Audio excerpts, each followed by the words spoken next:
မင်္ဂလာခင်ဗျာဒီခန်းစားခုနှစ်လောက်မှကျွန်တော်တို့ကစပြီးတော့တိုင်းမှာဖြစ်ပါတယ်အဲကြောင့်2အကြောင်းရယ်4အကြောင်းရယ်နောက်ပြီးတော့ဒီ shortcut တွေအကြောင်းပေါ့နော်ဒါတွေနားလည်မှာပဲကျွန်တော်တို့ရှေ့ကဒီ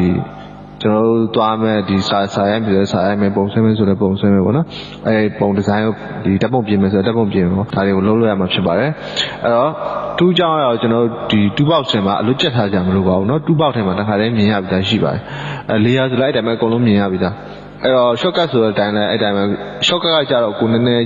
ကြည့်တာပေါ့နော်မကြည့်တတ်လို့ရှိရင်ဒီကျွန်တော်တို့ menu bar ထဲမှာလည်းရှိပါတယ်ခိုင်းပါပြီလားအဲ့တော့ကျွန်တော်2ကြောင်းမှာသွားမယ်ဆိုလို့ရှိရင်ဒီ2ကြောင်းမှာကျွန်တော်တို့ရဲ့ Photoshop file ကိုကျွန်တော်တို့သွားမှာဖြစ်ပါတယ် CSS ပေါ့နော်အဲ့တော့ file ထဲကိုကျွန်တော်တို့သွားမယ် new ထဲကိုသွားမယ်အဲ့တော့ကျွန်တော်တို့က click ထဲက international paper ကိုရွေးမယ်အဲ့တော့ A4 ကဒီလိုလေးထွက်လာဒါကြတော့ကျွန်တော်တို့ down လိုက်ပေါ့ဗျာနော် A4 အလျာလိုက်ယူချင်တယ်ဆိုလို့ရှိရင် new ထဲကိုထပ်သွားမယ် international paper ထဲကိုသွားမယ်ပြီးတော့ကျွန်တော်တို့ဒီဟာကိုကျွန်တော်2 9ခွန်ဆိုကြရိုက်လိုက်ပေါ့ဟာ2 9ရခွန်ရအောက်ကဟာကို210ပေါ့လေ210ပြောင်းပြန်လုပ်လိုက်တယ်ပေါ့ဗျာအဲ့တော့ကျွန်တော်တို့ဘယ်လိုပေါ်လာမလဲဆိုတော့မျိုးလေးပေါ်အောင်ရှိပါရဲ့နော်အလျာလိုက်တယ်ဒီလိုရပြီဆိုတော့ဒီ2ချောင်းကိုကျွန်တော်ရှင်းပြမယ်မအောင်ဆုံးကျွန်တော်ဒီ user interface ထဲဟာကိုနည်းနည်းလေးပြောပြဒီထဲမှာဒီနေရာကျတော့ menu bar တွေပေါ့ဗျာ file လေးတွေ edit လုပ်လို့ရတဲ့ဟာတွေပုံပြင်တာတွေ layer တွေနောက်ပြီးတော့ type စာလုံးနဲ့ပတ်သက်တဲ့ဒါ selection မှတ်တာဒီကောင်ကျတော့ effect တွေသုံးတာဒီကောင် 3D ဆွဲတာဒီကောင်ကဒီကျွန်တော်တို့ user ကျွန်တော်ကြည့်နေတဲ့ Photoshop မြင်နေရတဲ့ဟာတွေထဲမှာ ruler တို့စတဲ့ပုံဖော်တာပေါ့နော် window ဒါကြတော့အခုမြင်နေတဲ့ထဲကဒီတစ်ခုချင်းစီရဲ့ပုံတွေကိုဖျောက်ချင်တဲ့ဟာတွေဖျောက်ထားရ history ပုံစံမျိုးဒီလိုပေါ်လာပါတော့ layer ဖိုင်တွေပြသွားဆို layer နဲ့အဲ့လိုပေါ်လာဗျာ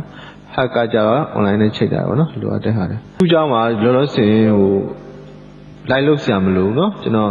ပြောတာပဲလောလောဆယ်ဟိုဘယ်နေရာမှာသုံးတယ်ဆိုတဲ့ဟာလောက်ပဲလောလောဆယ်နားထောင်လိုက်ပေါ့နော်မူတူပေါ့နော်ဒီစာတွေရွှေ့တဲ့ခါမှာသုံးတယ်ကင်ပြီးတော့စာဖြစ်စီကျွန်တော်တို့ဒီဓာတ်ပုံဖြစ်စီရွှေ့တဲ့ခါမှာသုံးတာဖြစ်ပါတယ်ဒီ Mark 2ကကြတော့4000ပုံလေး rectangle 4000ပုံလေးတွေဖန်တီးတဲ့ခါမှာသုံးပါတယ်နောက်တစ်ခုကကြတော့ lasso 2ပေါ့နော်ဒီ lasso 2ကကြတော့ဒီပုံလေးတွေကိုလှီးပြီးထောက်တဲ့နေရာမှာသုံးတာဖြစ်ပါတယ်ဖြတ်ထောက်တယ်ဆိုတော့ပုံလေးတွေကိုလှီးပြီးဖြတ်ထောက်တဲ့နေရာမှာသုံးတာဖြစ်ပါတယ် magic swan 2ကကြတော့အယောင်တူတဲ့နေရာတွေမှာ selection ထားလိုက်လို့ရှိရင်အယောင်တူတဲ့နေရာတွေမှာပြောင်းသုံးတာဖြစ်ပါတယ်သူကကြတော့ဒီ design 2တစ်ခုလည်းဖြစ်ပါတယ်ဓာတ်ပုံတွေကိုလည်းအယောင်တူတဲ့နေရာမှာလုပ်လို့ရပါတယ်ဒါပေမဲ့ဓာတ်ပုံတွေကတော့အယောင်ကတစ်ခုနဲ့တစ်ခုနဲ့အယောင် complex ဖြစ်တဲ့အတွက်ကြောင့်ဓာတ်ပုံတွေမှာ magic swan 2ကိုသုံးလို့အဆင်မပြေပါဘူးနောက်တစ်ခုကကြတော့ဒီကောင်က crop 2ပေါ့နော် crop 2ကကြတော့ဘယ်လိုလဲဆိုတော့ကျွန်တော်တို့ဒီကျွန်တော်အခုမြင်နေရတဲ့ frame တစ်ခုလုံးကိုခြုံတာချဲ့တာလုပ်လို့ရပါတယ်နော်ခြုံတာချဲ့တာလုပ်လို့ရပါတယ်ဒီလိုမျိုးလေးဒီ frame ကိုခြုံလို့ရပါတော့အဲ့လိုမျိုးခြုံလို့ရပါတယ်အဲ့တော့don't crop ပေါ့နောက်တစ်ခုကကြတော့ဒီ i.2 ကကြတော့ကျွန်တော်တို့ဒီဓာတ်ပုံတွေပြင်တဲ့ဘိုင်းမှာသုံးပါတယ်ဒီ patch 2ကကြတော့လည်းဓာတ်ပုံတွေပြင်တဲ့ဘိုင်းမှာသုံးပါတယ်ဒီကောင် brush 2ကကြတော့ကျွန်တော်တို့ digital drawing တွေပြင်တဲ့ဘိုင်းမှာသုံးပါတယ်digital artist တွေပေါ့နော် artist တွေတောင်းသုံးပါတယ် clone style တို့ကကြတော့ပုံစံတူနမူနာတွေနေရာရပါပြီပုံစံတူနမူနာတွေကိုကူးတဲ့အခါမှာသုံးပါတယ်ပြီးတော့ဗာရှိမလဲ pattern stand 2ကကြတော့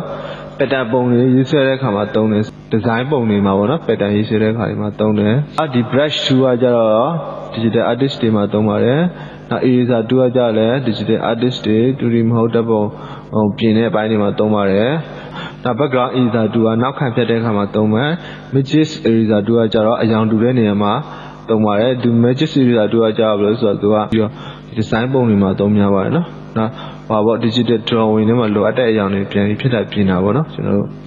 နောက် gradient 2ကကြတော့အယောင်ဆက်တာမှာသုံးပါတယ်သူက design တွေမှာသုံးများပါတယ် paint bucket 2ကကြတော့ဒီ paint bucket 2 paint bucket တို့အယောင်တူတဲ့နေရာမှာသုံးတယ် blur 2ကကြတော့ wire နေရာမှာသုံးပါတယ် wire နေရာဆိုဓာတ်ပုံတွေပြင်တဲ့နေရာမှာပေါ့ဗျာနော် shape 2ကကြတော့လည်းဒီ shape 2ကဓာတ်ပုံတွေပြင်တဲ့နေရာမှာသုံးတယ် shape 2ကဒီနေရာဘယ်လိုဖြစ်မှာနော် blur 2 shape 2 smooth 2ဒီကောင်တွေကကြတော့ဓာတ်ပုံတွေပြင်နေမှာသုံးပါတယ်နော်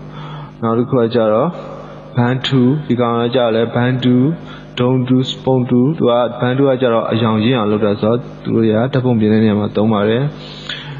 ပြီးတော့ဖန်တူကကြတော့ကျွန်တော်တို့အရန်အသုံးများပါတယ်တပ်ပုံလည်းတုံးလည်းဒီဇိုင်းတွေလည်းတုံးပါတယ်ဒီမှာဖန်တူနဲ့ပတ်သက်တဲ့ဟာတွေကဖန်တူတုံးတဲ့ခါကြလို့ရှိရင်ကျွန်တော်သေးသေးပြန်ပြောပြပါမယ်ပြီးတော့ type 2ကကြတော့ကျွန်တော်စာရိုက်တဲ့ခါမှာတုံးပါတယ်ဒီစာလုံးတွေဒီမှာ type 2နှိမ့်လိုက်ရင်စာရိုက်လို့ရပါတယ်နော်။ type mask 2ကကြာလဲသူက selection ပေးတာပေါ့နော်။ path selection 2 path selection 2ကဒီ path 2နဲ့ဆက်ထားတဲ့ຢာတွေကိုပြန်ပြင်တဲ့ခါဒီမှာသုံးပါတယ်နော်။နောက်ပြီးတော့ path selection 2 custom shape 2 shape ပုံဖန်တီးတာပေါ့နော်။ frame ကိုလိုချင်တဲ့ shape တွေနဲ့မှာ rectangle တို့ elliptical polygon စသည်အားဖြင့် custom shape 2ကိုနှိပ်ပြီးတော့ဒီထဲမှာပေါ်လာ။ညားလေးတွေအစကိုအသေးပုံလိုချင်တာပေါ့ကိုလိုချင်တဲ့ပုံစံမြားလိုချင်တာပေါ့အဲ့လိုယူပြီးသုံးလို့ရပါတယ်။နောက်တစ်ခုက 3D rotate to 3D လှည့်တာပေါ့နော် 3D rotate to 3D ပုံစံလှည့်တာပြီးတော့ hand tool ကကြတော့ရွှေ့ပြောင်းတဲ့နေရာမှာသုံးပါတယ် hand tool ကိုကလစ်တစ်ချက်ထောက်ပြီးတော့ရွှေ့လို့ရပါတော့ဒီလိုရွှေ့လို့လွယ်တော့နောက်တစ်ခုကကြတော့ rotate view to လှည့်ပတ်ကြည့်ရှုတဲ့နေရာမှာသုံးပါတယ်အဲ့ဒါလိုလှည့်လို့ရပါတော့ဒီဟာကြီးလှည့်လို့ရဘယ်နေရာမှာသုံးလဲဆိုတော့ rotate view to ကကြတော့ကျွန်တော်တို့ဒီပုံဆွဲလူတွေသုံးပါတယ်ပုံဆွဲတဲ့ခါကြလို့ရှိရင်ဒီစာမျက်စာရွက်ကိုလှည့်လိုက်ရပါဘောနော်ကျွန်တော်တို့ကကွန်ပျူတာမှာဆွဲလို့ရှိရင်ကွန်ပျူတာကြီးကိုလှည့်လို့မရဘူးနော်ဟိုကျွန်တော်တို့ tablet နဲ့ဆိုရင်တော့လှည့်လို့ရပါမယ်ကွန်ပျူတာမှာလှည့်လို့မရတဲ့အတွက်ကြောင့်ကျွန်တော်စာရွက်ကိုလှည့်ပလိုက်လို့ရအဲ့တော့ rotate view 2နဲ့လှည့်ပြီးဆွဲတာပေါ့နော်tablet ဆိုရင်လည်းလှည့်ပြီးတော့မဆွဲပါဘူးနော်ဒီလို rotate view 2နဲ့ကိုကျွန်တော်တို့လှည့်ပြီးဆွဲပါအဲ့ဒါကြတော့ digital drawing မှာပေါ့ artist တွေဆွဲzone 2ကကြတော့ကျွန်တော်မြင်ကွင်းတွေခြုံတာချဲ့တာလုပ်လို့ရပါတယ်နော် zone 2က2ကြောင်းကြတော့ဒီလောက်ဆိုလို့ရှိရင်ကျွန်တော်ရေးပြအကြံအဖြစ်သိသွားဖြစ်ပါတယ်အဲ့တော့ကျွန်တော်တို့ဒီသင်ခန်းစာကိုဒီမှာပဲရလိုက်ပါမယ်အားလုံးပဲကျေးဇူးတင်ပါတယ်